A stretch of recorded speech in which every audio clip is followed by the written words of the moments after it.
ನಮಸ್ಕಾರ ವೀಕ್ಷಕರೇ, ಬೆಂಗಳೂರು ಜನರ ನಿದ್ದೆಗೆಡಿಸಿದ್ದ ಪೆರಿಫೆರಲ್ ರಿಂಗ್ ರಸ್ತೆ ಏನಿದೆ ಇದು ಮತ್ತೊಮ್ಮೆ ಸದ್ದು ಮಾಡ್ತಾ ಇದೆ. ಈ ಒಂದು ಪರಿಹಾರದ ವಿಚಾರವಾಗಿ ಮತ್ತೆ ಸದ್ದು ಮಾಡ್ತಾ ಇರುವಂಥದ್ದು ಬೆಂಗಳೂರು ಅಭಿವೃದ್ಧಿ ಪ್ರಾಧಿಕಾರ ಉದ್ದೇಶಿತ ಪೆರಿಫೆರಲ್ ವರ್ತುಲ ರಸ್ತೆ ಅಂದರೆ PRR ಯೋಜನೆಗೆ ಸ್ವಾಧೀನಪಡಿಸಿಕೊಳ್ಳಲು ಉದ್ದೇಶಿಸಿರುವ ಜಮೀನುಗಳಿಗೆ ಪ್ರಾಧಿಕಾರ ನಿಗದಿಪಡಿಸಿರುವ ಬ್ರಿಟಿಷರ ಕಾಲದ ಭೂ ಪರಿಹಾರ ಮಾದರಿಗೆ ರೈತರು ವಿರೋಧ ವ್ಯಕ್ತಪಡಿಸಿರುವ ಕಾರಣ ಭೂ ಪರಿಹಾರ ಮತ್ತೆ ಕಗ್ಗಂಟಾಗಿದೆ. ಯೋಜನೆ ಅನುಷ್ಠಾನಗೊಳಿಸಲು ವಿಶೇಷ ಉದ್ದೇಶದ ಘಟಕ ಅಂದರೆ SPV ಸ್ಥಾಪಿಸಿದ್ದರೂ ಚುರುಕು ಸಿಕ್ಕಿಲ್ಲ. ಪ್ರಾಧಿಕಾರವೇ ಹುಡ್ಕೋದಿಂದ 28,000 ಕೋಟಿ ಸಾಲ ಪಡೆದು ಯೋಜನೆ ಅನುಷ್ಠಾನಗೊಳಿಸಲು ನಿರ್ಧರಿಸಿದೆ. ಸಾಲಕ್ಕೆ ಮಂಜೂರಾತಿಯೂ ದೊರಕಿದೆ. ಆದರೆ ಯೋಜನೆಗಾಗಿ ಸ್ವಾಧೀನಪಡಿಸಿಕೊಳ್ಳುವ ಪ್ರತಿ ಎಕರೆಗೆ ಎಷ್ಟು ಪರಿಹಾರ ನೀಡಬೇಕು ಎಂಬುದರ ಬಗ್ಗೆ ಈವರೆಗೂ ನಿರ್ಧಾರವಾಗಿಲ್ಲ. PRR ಯೋಜನೆಗೆ ಜಮೀನು ಬಿಟ್ಟುಕೊಡುವವರಿಗೆ 2013ರ ಭೂಸ್ವಾಧೀನ ಕಾಯ್ದೆ ಅನ್ವಯ ಪರಿಹಾರ ನಿಗದಿ ಮಾಡಬೇಕು ಎಂದು ರೈತರು ಪಟ್ಟು ಹಿಡಿದಿದ್ದಾರೆ. ಆದರೆ ಪ್ರಾಧಿಕಾರ ಮಾತ್ರ ಭೂಸ್ವಾಧೀನ ಕಾಯ್ದೆ 1894ರ ಅನ್ವಯ ಸಂಧಾನ ಸೂತ್ರದಡಿ ಪರಿಹಾರ ನಿಗದಿಗೆ ಆದೇಶ ಮಾಡಿದೆ. ಯೋಜನೆಗೆ ಜಮೀನು ಬಿಟ್ಟುಕೊಡಲಿರುವ ಹಳ್ಳಿಗಳಿಗೆ ತೆರಳಿ ರೈತರನ್ನ ಮನವೊಲಿಸಲು ಸಂಧಾನ ಸಭೆ ನಡೆಸಿದರೂ ಪ್ರಯೋಜನವಾಗಿಲ್ಲ. ಉಸ್ಕೂರು, ಕೋಗಿಲು, ಸೂಲಿಕುಂಟೆ, ಮಾದನಾಯಕನಹಳ್ಳಿ, ಮಾವಳ್ಳಿಪುರ ಸೇರಿದಂತೆ ಹಲವು ಗ್ರಾಮಗಳಿಗೆ ಅಧಿಕಾರಿಗಳು ಭೇಟಿ ನೀಡಿ ರೈತರ ಜೊತೆ ಚರ್ಚಿಸಿದ್ದಾರೆ. ಆದರೆ ರೈತರು ಬಿಡಿಯ ಪರಿಹಾರಕ್ಕೆ ಒಪ್ಪಿಕೊಂಡಿಲ್ಲ. ಕೇಂದ್ರ ಸರ್ಕಾರದ 2013ರ ಭೂಸ್ವಾಧೀನ ಕಾಯ್ದೆಯಡಿ ಪರಿಹಾರ ನೀಡಬೇಕು ಎಂಬ ರೈತರ ಕೂಗಿಗೆ BDA ಕಿಮ್ಮತ್ತು ನೀಡುತ್ತಿಲ್ಲ.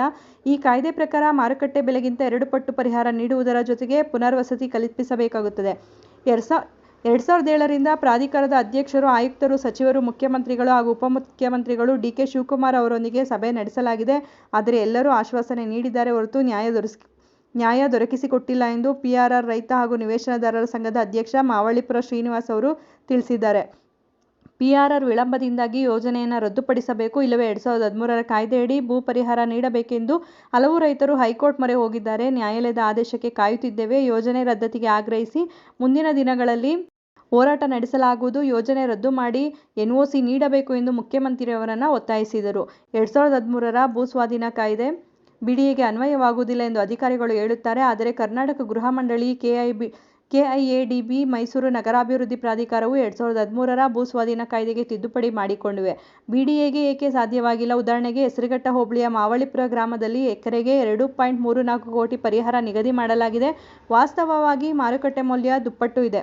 ಸಂಪುಟದಲ್ಲಿ ನಿರ್ಣಯ ಕೈಗೊಂಡಂತೆ ಪರಿಹಾರ ಹಾಗೂ ಪುನರ್ವಸತಿ ಕಲ್ಪಿಸದಿದ್ದರೆ ಯೋಜನೆಗೆ ಭೂಮಿ ನೀಡುವುದಿಲ್ಲ ಎಂದು ರೈತರು ತಿಳಿಸಿದ್ದಾರೆ. ಯೋಜನೆ ಅನುಷ್ಠಾನ ಸಂಬಂಧ ಸಾಕಷ್ಟು ಸಭೆಗಳನ್ನು ಮಾಡಲಾಗಿದೆ ಹಾಗೂ ರೈತರೊಂದಿಗೆ ಚರ್ಚಿಸಲಾಗಿದೆ.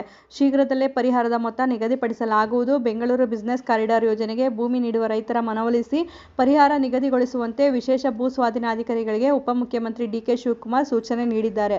ಪರಿಹಾರ ವಿಚಾರದಲ್ಲಿ ಕಾನೂನು ಹೋರಾಟ ಆರಂಭವಾಗಿ ಯೋಜನೆ ವಿಳಂಬವಾಗುವುದು ಬೇಡ. ಅಧಿಕಾರಿಗಳು ಈ ಬಗ್ಗೆ ಕ್ರಮ ಕೈಗೊಳ್ಳಬೇಕು ಎಂದು ಸೂಚಿಸಿದ್ದಾರೆ ಎಂದು BDA ಅಧಿಕಾರಿಗಳು ತಿಳಿಸಿದರು. ಯೋಜನೆಗೆ ಭೂಮಿ ನೀಡುವ ರೈತರಿಗೆ ಎಕರೆಗೆ 1.5 ಕೋಟಿಯಿಂದ 8 ಕೋಟಿವರೆಗೂ ಪರಿಹಾರ ದೊರೆಯಲಿದೆ. ಆದರೆ ಜಮೀನು ಯಾವ ಪ್ರದೇಶದಲ್ಲಿದೆ ಎಂಬುದರ ಮೇಲೆ ಪರಿಹಾರ ಮೊತ್ತ ಎಷ್ಟು ಎಂಬುದು ತೀರ್ಮಾನ ಆಗಲಿದೆ. ಸರ್ಕಾರದ ಮಾರ್ಗಸೂಚಿ ದರದ ಮೇಲೆ ಪರಿಹಾರ ನೀಡಲಾಗುವುದು ಎಂದು ಹೇಳಿದರು. ತುಮಕೂರು ರಸ್ತೆ ಮತ್ತು ಹೊಸೂರು ರಸ್ತೆಯನ್ನು ಸಂಪರ್ಕಿಸುವಂತೆ ಹೊರವಲಯದಲ್ಲಿ 8 ಪಥಗಳ ರಸ್ತೆ ಹಾಗೂ ರಸ್ತೆ ಇಕ್ಕೆಲಗಳಲ್ಲಿ ವಾಣಿಜ್ಯ ಉದ್ದೇಶದ ಕಾರಿಡಾರ್ ಅಭಿವೃದ್ಧಿಪಡಿಸುವ ಉದ್ದೇಶ ಹೊಂದಲಾಗಿದೆ. ಹೆಸರುಘಟ್ಟ ರಸ್ತೆ, ದೊಡ್ಡಬಳ್ಳಾಪುರ ರಸ್ತೆ, ಬಳ್ಳಾರಿ ರಸ್ತೆ, ಹೆಣ್ಣೂರು ರಸ್ತೆ, ಹಳೆ ಮದ್ರಾಸ್ ರಸ್ತೆ, ಹೊಸಕೋಟೆ ರಸ್ತೆ ಮತ್ತು ಸರ್ಜಾಪುರ ಸೇರಿದಂತೆ 77 ಗ್ರಾಮಗಳ ಮೂಲಕ ಸಾಗಿ ತುಮಕೂರು ರಸ್ತೆ, ಹೊಸೂರು ರಸ್ತೆಯನ್ನು ಸಂಪರ್ಕಿಸುತ್ತದೆ. ಇದು 73 ಕಿಲೋಮೀಟರ್ ಉದ್ದ ಇದೆ. ಮಾಹಿತಿ ಉಪಯುಕ್ತ ಆಗಿದೆ ಅಂತ ಭಾವಿಸ್ತೀನಿ. ಮತ್ತಷ್ಟು ಮಾಹಿತಿಗಾಗಿ ನಮ್ಮ ಚಾನಲನ್ನು ಲೈಕ್ ಮಾಡಿ, ಶೇರ್ ಮಾಡಿ. ಹೊಸದಾಗಿ ನೋಡ್ತಾ ಇರೋರು ಸಬ್ಸ್ಕ್ರೈಬ್ ಮಾಡಿಕೊಂಡು ನೋಡಿ. ಕಾನೂನಿನ ಮಾಹಿತಿಗಳನ್ನು ನೀವು ತಿಳ್ಕೊಳ್ಳೋದಲ್ಲ, ಮತ್ತೊಬ್ಬರಿಗೂ ಕೂಡ ಇದನ್ನು ಹಂಚಿ. ಧನ್ಯವಾದಗಳು.